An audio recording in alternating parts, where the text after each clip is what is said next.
goortu waa bishii Febraayo 2022 Yurub oo dhan wadnaha ayay farta ku haysaa qol ka mid ah qoralka qasrigan oo midabkiisu casaanka yahay ee ku yaala bartamaha magaalada Moscow waxaa ku jira nin si degan oo ay kalsooni ku jirto u rogrogaya qorshe ciidan. ninku waa Vladimir Putin, sarkaal sirdoon iyo madaxweyne noloshiisa oo dhan ku bixiyay barashada taariikhda iyo fahamka khariidadaha awoodda. wuxuu si buuxda u aaminsan yahay hal arin oo ah in Ukraine ay ciidamadiisu ku qabsan doonaan maalmo gudahood. ma ahayn riyo iyo rajo indhala'aan ah, balse kalsoonidani waxay ka dhalatay xisaab saxan oo uu ninkani isku dhufsaday iyo xaqiiqooyin xilligaas dadka oo dhan u muuqday. wargeysyada ugu waaweyn reer galbeedka ayaa sameeyey isbarbardhigyo dhinaca saadka iyo tiknoolajiyadda ah oo u dhexeeyey ciidanka Ruushka iyo guud ahaan ciidamada Yurub, waxaana si cad u muuqatay in miisaanka awoodeed uu u janjeero dhinaca Moscow. Ukraine uu weerarayna ma ahayn dal ka fog Ruushka,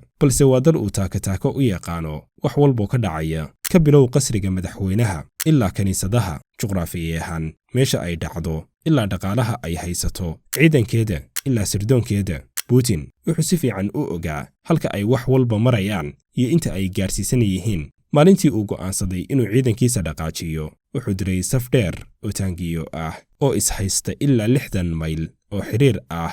yoolku waa in ciidankani uu maalin gudaheed ka quraacdo Kiev bartamaheeda. waxay sheekada dhan u ekaysiiyeen sida ciidan loo diray socdaal fudud oo lagu soo edbinayo gudoomiye gobol oo isku taagay madaxweynihiisii. waxaa lagu magacdaray howlgal military oo gaar ah, xitaa lama dhihin dagaal, oo waxaba loo sawiray howlgal kooban oo saacado gudahood lagu soo afjari doono. aynu tirada sannadaha xoogaa dhaqaajinno, dul istaagnana 2026 4 sano kadib go'aankaas uu Putin qaatay meel xoogaa ka fog Moscow. waxaa isaguna fadhiya nin kale oo aan shaqo ku lahayn sirdoon, keligii taliye huwan shaati dimuqraadiyadeed waa Donald Trump, oo isaguna dhankiisa si dhayalsi leh u midicsanaya xog sirdoon oo uu soo gudbiyey Moosaadka Israa'iil. halkudhigu oo waxaan garaynaa Tahraan, waxaan diraynaa hogaamiyaha Iiraan iyo hoggaanka ugu sareeya ciidamada Iiraan. kadibna daqiiqado gudahood ayay diyaaradaheennu dib ugu soo noqon doonaan saldhigyadeenna. sidaas ayayna ku soo idlaan doontaa sheekada Iiraantan madaxa naga gashay ee hurdada noo diiday. badalka Khameneina waxaan geysanaynaa hogaamiye aan anagu carbisannay. labada qorsheba waxa u dhexeeyey 4 sano. labada ninba waxay haystaan sirdoonka ugu xooggan dunida iyo ciidanka ugu cududda sareeya. haddana labaduba dagaaladii ay qorsheeyeen inay saacadaha kooban ku soo idlaadaan ayaa madaxa u geliyey dhiiqo ay garan waayeen qaabkii ay uga soo bixi lahaayeen. haddaba sidee wax u dhaceen? yaa raggan foostada u riixay? maxayse yihiin xisaabaadka ka khaldamay sirdoonkoodii? waa su'aasha uu daaran yahay muuqaalkeenna maanta. magacaygu waa Cabdiraxmaan Cumar, halkanina waa Wabari Media. ku soo dhawaada daawadayaal muuqaalkeenna maanta. website-ka gadoy.com ka iibso gurigaaga riyada. waxaad ka helaysaa guryo ku yaala xaafadaha ugu tayada iyo bilicda qurxoon dalka Kenya sida Parkland, Eastleigh, Kilimani, South Sea iyo xaafadaha kaleba. kala xiriir hadda WhatsApp lambarkan ka muuqda shaashadda. aynu ku horeyno xaaladda Ukraine. tirakoobyadu waxay sheegayaan arrin yaab leh. sanadkii 2014 markii ay qaraxday xiisadii iska horimaad ee u horeysay ee dhex martay Ruushka iyo Ukraine, kaliya 15% dadka Ukraine ayaa sheegay inay diyaar u yihiin inay u dagaalamaan difaaca dalkooda. aanu in yar hore u soconno, dul istaagnana 2022 tirakoob cusub oo xilligaas la sameeyey ayaa bannaanka keenay in dadka Ukrainiyaanka ah ee diyaarka u ah inay dalkooda difaacaan ay tiradoodu gaartay ku dhowaad 70%. 8 sano oo keliya ayaa u dhaxaysay isbeddelkan xooggan ee ku yimid ra'yigii dadweynaha, waxaana keenay isbeddelkan cadaadiskii iyo jawigii u ekaa gumaysiga ee uu Ruushku ku hayay Ukrainiyiinta, iyo sidoo kaleba qabsashada qaybo ka mid ah dalkooda. waxaan oo dhan ayaa ka dhigtay Ukrainiyiinta kuwo isku duubni xooggan muujiya. maanta 4 sano kadib, xagee ku dambeeyey howlgalkii loo sawiray inuu yahay socdaal fudud oo ciidamada Ruushku ay ku tagi doonaan bartamaha Kiev?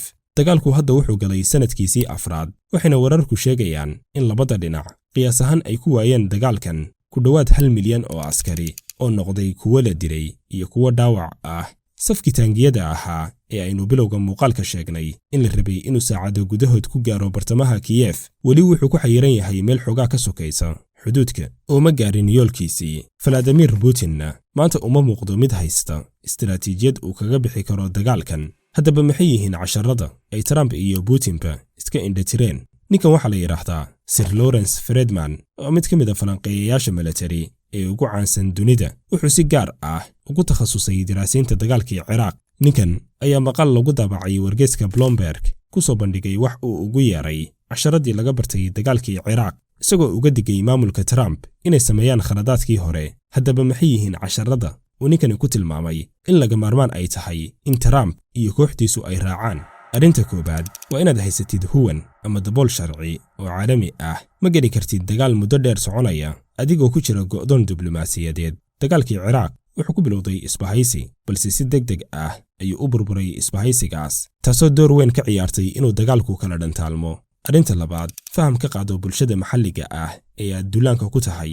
guuldarradii Maraykanka ka soo gaartay Ciraaq asal ahaan wuxuu ninkani aaminsan yahay inaysan ahayn mid military, balse ay ahayd guuldarro ka dhalatay faham la'aan ku saabsan kakanaanta diimeed, qabiil iyo taariikheed ee bulshadan oo gebi ahaanba ka duwanayd wixii ay Maraykanku filayeen. waxay galeen dal aysan fahmin, markaasay la kulmeen natiijo aysan filayn. arrinta saddexaad, yeelo qorshe siyaasadeed oo soo afjara dagaalka.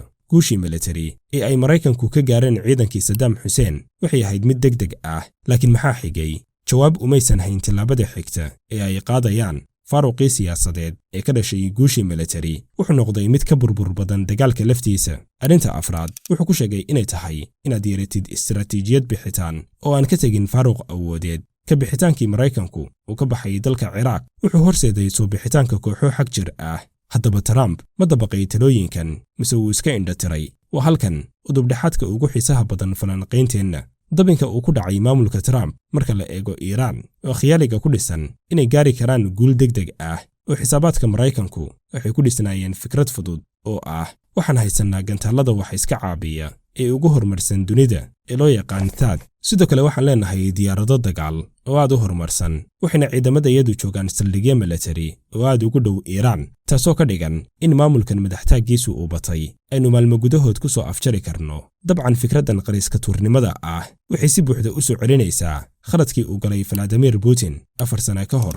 Iiraan ma ahan dal uu hal nin maamulo oo haddii la dilo ninkaas ay sheekadu dhammaanayso. waana farqiga ugu weyn ee u dhexeeyey Cali Khamenei iyo Nicolas Maduro. marka laga hadlayo dhinaca fahamka nidaamyada, Maduro waa hogaamiye keligii taliye ah oo ay ku xirnaayeen ama ku wareegsanaayeen kooxo dana gaar ah leh oo marba isbeddelku meeshu u jihaysto la jaanqaadaya, halka Khamenei uu ahaa madaxa nidaam dhisan oo leh lakabyo badan oo hogaamiyayaal ah, aaminsanna fikrad qoto dheer, danaysiguna ka fog yahay.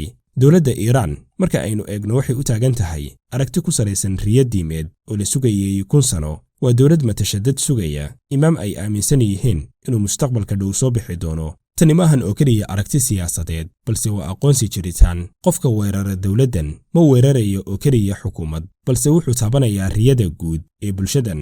Khamenei wuxuu ka tegay wax ka qoto dheer jago ama xil. wuxuu ka tegay rabitaan sii jiritaan oo ku dhex milmay dhismaha dowladdiisa iyo bulshadiisaba. diinta iyo dagaalku marka ay siyaasaddu isku beddesho caqiido. aynu ka eegno dagaalka dhinaca kale, waxaa jira aragti diimeed ka imaanaysa Israa'iil iyo Maraykanka, taasoo sii adkeynaysa sawirka guud ee dagaalkan. Stuart Weiss oo ah wadaad ama xaaqam Yahuudi ah ayaa ku qoray wargeyska Jerusalem Post in dadka Yahuudda ah ay u soo laabteen si ay ugu aargudaan awoowayaashoodii ay dhibaatada u geysteen. waxa uu ugu yeeray hamaankii Farisiga ahaa, isla markaana Iiraaniyiintu ay yihiin camaaliqada oo kitaabka Tawraadku amray in lala dagaalamo. maqaal kale oo uu daabacay isla ninkan ayuu ku tilmaamay Donald Trump inuu yahay rabitaan alle kana wanaagsan yahay boqorkii la oran jiray Ahashwarash, maadaama uu la yimid hubkiisa iyo ciidankiisa si uu ula safto dadka Ilaahay doortay. waa sida ay Yahuuddu aaminsan yihiin. Ahashwarash wuxuu ahaa boqor Beershiyaan ah oo ay kutubta Yahuuddu sheegaan inuu xilliyada ka mid ah ka badbaadiyay Yahuudda xasuuq loo geysan lahaa. haddaba marka dagaalku isku bedelo caqiida diimeed, cadowguna noqdo shaydaan caalami ah halkii uu ka ahaan lahaa cadow siyaasadeed oo lala gorgortami karo, wax walba way isbedelayaan. maxaa yeelay lama gorgortami kartid qof aad u aragtid inuu yahay shaydaan diintaadu ku farayso inaad la dagaalantid. ku xirida dagaalka qadiyad diimeed waxay soo xirtaa dhammaan albaabadii lagu gaari lahaa xalal siyaasadeed, waxayna ka dhigtaa dagaalka mid aan dhammaad lahayn. Iiraan dhinaceeda iyaduna wuxuu dagaalkani u yahay dagaal diimeed, dagaal ay iyada oo sidata calanka islaamka u babacdhigayso waxa ay ugu yeertay shaydaanka weyn oo ah Maraykanka iyo shaydaanka yar oo ah Israa'iil. haddaba sidee uga bixi kartaa dhiiqa aad lugahaga ku doonatay? aynu dib u milicsanno taariikhda eegnana sida ugu macquulsan ee aad uga bixi kartid dhiiqo aad lugahaaga ku doonatay sida Trump iyo Putinba maanta haysata. Tusaalaha ugu mudan ee la soo qaadan karo waa ninkan la yiraahdo Gorbachev iyo sida uu uga baxay dagaalkii Afghanistan. Gorbachev wuxuu dhaxlay dagaal gubay dhalinyaradii Soviyetka, dagaal ay ku gacan sareeyeen Afgaaniyiintu isla markaana dhaxal siiyay Ruushka xukun iyo dhaqaale jilicsan. Ninkani ma inkirin xaaladii uu dalkiisu ku jiray, kumana si indha adkaysan dagaalka, balse wuxuu sameeyay tallaabo u gub ah. Wuxuu u ogolaaday saxaafadda Ruushka inay soo gudbiyaan xaqiiqooyinkii dagaalka oo ay ku jiraan markhaatiyada askartii dhaawaca ahayd iyo qoysaskii wiilashooda la dilay. Macluumaadkii la soo tabiyey ayaa ku riixay shacabka Ruushka inay si cad uga soo horjeestaan dagaalka, taasoo siisay Gorbachev dabool siyaasadeed oo ku filan si uu u soo afjaro dagaalka ulana soo baxo ciidankiisa. Haddaba casharka xeeladda ninkan laga baran karo ayaa ah in istiraatiijiyadda dagaalka bixiddu aysan ka bilaaban xeelad military, balse ay ka bilaabato ogolaanshiyaha shacabka. Ogolaanshiyuhuna wuxuu ka yimaadaa in dadka loo soo bandhigo sawirka dhabta ah ee fagaarayaasha dagaalka iyo khasaaraha soo gaaraya ciidanka. Vladimir Putin sanadkii 2022 wuxuu galay khalad ka soo horjeeda waxan oo dhan. Wuxuu dagaalka ugu yeeray howlgal gaar ah, wuxuuna mamnuucay in magaca dagaal loogu yeero, wuxuuna ka hor istaagay warbaahinta inay soo gudbiyaan xaqiiqooyinkii dhabta ahaa ee ka jiray fagaarayaasha dagaalka, wuxuuna sidaa isaga xiray albaabkii keliya ee uu ka bixi lahaa haddii xaaladdu ku xumaato. Si ka duwan Putin, Maraykanku maanta wuxuu haystaa warqad uusan Putin helin. Maalmihii la soo dhaafay, malaayiin Amerikaan ah ayaa ka qayb galay mudaharaadyo ay halkudhigeedu ahaayeen No Kings, iyagoo dhaleecaynaya siyaasadda Trump ee ku aadan dagaalka Iiraan iyo kaligiitalisnimadiisa. Marka la joogo dimuqraadiyadda, shacabka ayaa ah xakameeyaha ugu weyn ee dagaalka. Putin ma wajahayo cadaadiskan xoogan, wuxuuna geli karaa dagaal aan si rasmi ah loo shaacin, isagoo ku jiri kara sannado badan, kana cabsanayn doorashooyin kursiga ka tuuri kara. Laakiin Trump ma haysto nasiibkan oo kale. Aqalka Cad wuxuu maanta isku bedelay madaldiimeed aan si weyn looga tixgelin xaqiiqooyinka iyo xitaa shuruucda caalamiga ah. Dabcan waa isbedel khatartiisa xambaarsan, sababtoo ah waxay meesha ka saaraysaa qorshe kasta oo looga bixi lahaa dhibaatooyinka hadda taagan iyo kuwa soo socdaba, kuwaasoo ahaa diblomaasiyadda, gorgortanka iyo isfahamka. Intuba maanta way ka maqan yihiin qaamuuska ragga jooga aqalka cad. Haddaba isku soo duuduubo casharka guud ee aynu ka baran karno xogihii aynu muuqaalkan ku soo sheegnay waa in ka hor iska horimaad walba oo ciidan iyo qorshe kasta oo dagaal uu hogaamiyuhu ishordhigo 5 su'aalood oo muhiim ah, kuwaasoo kala ah: ma si dhab ah ayaad u fahansan tahay cidda aad la dagaalamayso? yaa weeye hoggaanka dalkaas ama ummaddaas? maxay tahay taariikhdoodu? muxuu yahay aqoonsigoodu? maxayse u arkaan muqaddas ama la taabtaan? ma leedahay qorshe ka dambeeya guusha military ee aad gaari doontid? maxaa yeelay guul xeeladaysan oo aan lahayn istiraatiijiyad siyaasadeed waxay dhalisaa foodo iyo burbur hor leh. waa maxay dhibaatada dhaqaale iyo saamaynta ku dhici doonta bulshadaada? maxaa yeelay dagaalku ma aha orod gaaban, balse waa marathon bilooyin socon kara. ma leedahay istiraatiijiyad bixitaan? ka bixitaanka dagaalku badanaa ma ahan guuldarro, balse waa inaad taqaanid sida loo soo afjaro waxa aad bilowday. iyo su'aasha ugu dambaysa oo ah, dagaalkan aad qaadaysid ma wuxuu kuu samaynayaa cadow ka sii midaysan kana sii adkaysi badan kanaad hadda wajahaysid? labada nin waa Putin iyo Trump waxay geleen dagaalo aysan si dhab ah u akhrin leyliyadooda. midkood wuxuu ugu yeeray howlgal gaar ah, kan kalena wuxuu ula dhaqmay sidii socdaal gaaban oo saacado ku soo idlaanaya.